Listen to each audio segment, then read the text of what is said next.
반도체 취업 선배입니다. 2023년 하반기 G사트 점수와 합격 여부를 오픈 카톡방에 계시는 메모리 공정 설계 취준생 여러분들께 받았고, 네, 그 점수와 합격 여부를 가지고 추정해 본 것들을 한번 정리를 해봤습니다. 제가 분석해 본 것은 그대로 보여지는 것을 기본으로 만들었기 때문에 썰에 가깝고요. 팩트는 아니라는 점 참고해서 봐주시면 감사하겠습니다. 네, 우선 결론부터 말씀을 드리면, 네, 첫 번째로는 수리는 정답률이 89% 이상은 돼야 네, 합격이 가능한 것 같습니다. 네, 그래서 수리 같은 경우에는 절대 찍으면 안 되겠다라는 생각이 들더라고요. 상대적으로 추리 같은 경우에는 그 수리보다는 정답률이 낮아도 되기 때문에 몇 개 모르는 거는 찍어도 된다라는 생각도 들지만, 네, 가능하면 정답률을 높이는 방향이 좋은 것 같고, 그리고 이제는 수리와 추리를 준비를 하신다고 생각하시면 수리에 좀 더 집중을 하시는 게 좋을 것 같다는 생각이 듭니다. 그 다음으로는 정답률이 89% 이상이고, 그런 상태에서 동점이라고 하면 제 생각에는 문제를 더 푼 사람이 합격을 하는 것 같습니다. 이거는 이따가 표를 보면서 좀 설명을 드릴게요. 네, 그래서 이 세 가지 사항을 가지고 결론은 절대적인 점수도 중요하지만 정답률이 합격 여부를 결정하는 게 아닌가라는 생각이 듭니다. 네, 그래서 데이터 모수가 어느 정도 쌓여 있는 메모리 공정 설계에 대한 그 G사트 점수와 합격 여부를 가지고 네, 표를 보면서 설명을 드리겠습니다. 네, 이 차트는 X축은 문제를 푼 수고 Y축은 문제를 맞춘 수고요. 네, 2023년 하반기 수리 영역이고, 네, 메모리 공정 설계 분들이 공유해 주신 데이터를 기본으로 만들었습니다.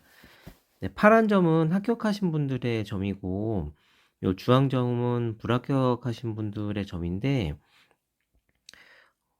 이 피드백 주신 점수가 다 맞는 점수라고는 생각을 할 수가 없다는 생각이 드는 게, 네, 요런 점수 같은 경우에는, 네, 어쩌면 그 실제 반영되는 점수가 아니라는 생각이 들지만, 그거를 제외하고 놓고 보면은 그 합격을 하신 선과 이 불합격하신 선들이 이 개수, 절대적인 개수에 상관되는 게 아니라 정답률에 그 연동된다라고 판단하는 게 맞다라고 생각을 하고 있습니다.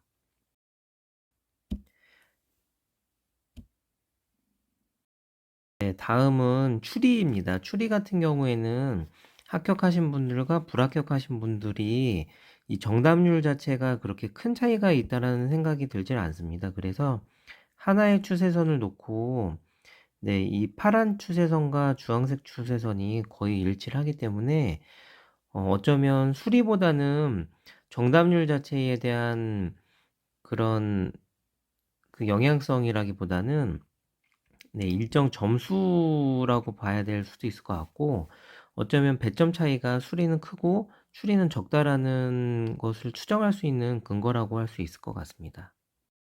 이 차트는 앞서 말씀드렸던 수리와 추리의 점수의 합이고요. 네, 상관관계가 잘 나오는 이유는 네, 수리에서의 영향력이 크다라고 생각을 할 수 있을 것 같습니다. 그래서 네, 이렇게 파란색 그 추세선과 이 주황색의 추세선을 놓고 보면 요 아웃라이어를 좀 제외하고 놓더라도 점수가 이렇게 적은 점수라고 하더라도 동일 점수에서 이렇게 합격자와 불합격자가 갈리는 이유는 정답률이라고 생각하고 있습니다. 그 정답률이라고 생각하는 이유의 대표적인 예를 네, 보여드리겠습니다. 네, 요 표는 제가 정리를 한 표고요. 각각의 합격 여부와 불합격 여부를 제가 이렇게 표시를 했고, 안타깝게도 많이 푸셨음에도 불구하고 불합격이 되신 분들의 점수를 좀 네, 판단을 해보면 이렇게 41개를 하셨는데 이 맞춘 백분율을 따지고 보면 수리 같은 경우에는 89%, 그리고 추리는 100% 입니다. 그리고 요분 같은 경우에는 이렇게 수리가 85% 고 추리가 89% 의 그 문제를 맞추셨습니다.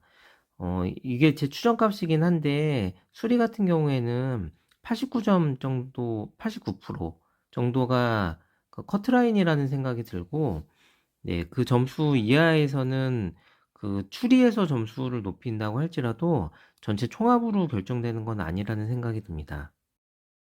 그리고 제가 요 표를 보면서 또 어떤 생각이 들었냐면, 네, 이분이 그 41개를 맞추셨는데, 네, 이렇게 18개 중에 16개를 맞추셨고, 똑같이 16개를 맞추신 분이 있습니다. 그리고 추리에서 푼 문제는 27문제 중에 25문제를 푸셨고, 요 밑에 분 같은 경우에는, 네, 25문제 중에 25문제를 맞추셨는데, 정답률로만 따지면은 이렇게 이분이 떨어지실 이유가 없는데, 제가 어떤 생각이 드냐면, 일정 정답률을 넘어서게 되면은 그 넘어선 정답률에서는 만약에 동점자가 이렇게 발생을 하게 되면 아마도 얼마나 더 문제를 풀었는지에 대한 요 부분이 좀 중요해지는 게 아닌가라는, 네, 추정을 할 수가 있었습니다. 그래서 저는 정답률도 중요하고 그 정답률로 인해서 이렇게 총합의 점수가 같아지게 되면은 문제를 더 많이 푼 사람이, 네, 좀 더 우위를 점하는 게 아닌가라고, 네, 썰을 한번 풀어봤습니다. 네. 그 메모리 공정 기술이나 다른 날짜와 다른 직무에서도 설문을 응해 주신 분들이 계신데, 네, 안타깝게도 해당 직무에 대한 그 데이터 모수가 적고, 그리고 이제는 불합격하신 분들이 아무래도 마음이 좀 속상하시기 때문에, 네, 응답을 좀 잘 안 해 주신 부분이 있어서, 네, 그분들의 그 소중한 데이터를 사용을 할 수가 없었습니다. 나중에라도 이렇게 좀 협조를 많이 해 주시면은 좀 더 이렇게 분석해 볼 수 있는 것들이 많아질 것 같으니 그때 또 부탁드리겠습니다. 네. 그래서 결론은 메모리 공정 설계의 이번 커트라인은 이 정답률로 따지기 때문에 이 점수를 가지고 따지기는 어려울 것 같다.